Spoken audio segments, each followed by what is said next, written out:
po, kami pauwi na sa Saitama ngayon. Mga pagod. Ayan po, may natutulog na. May naglalaro.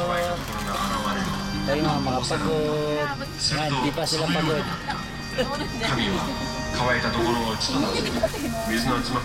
Ito po, kunyari, di ba pagod? Ayan po, pagod na. Tignan nyo. Siya po, pagod na kunyari.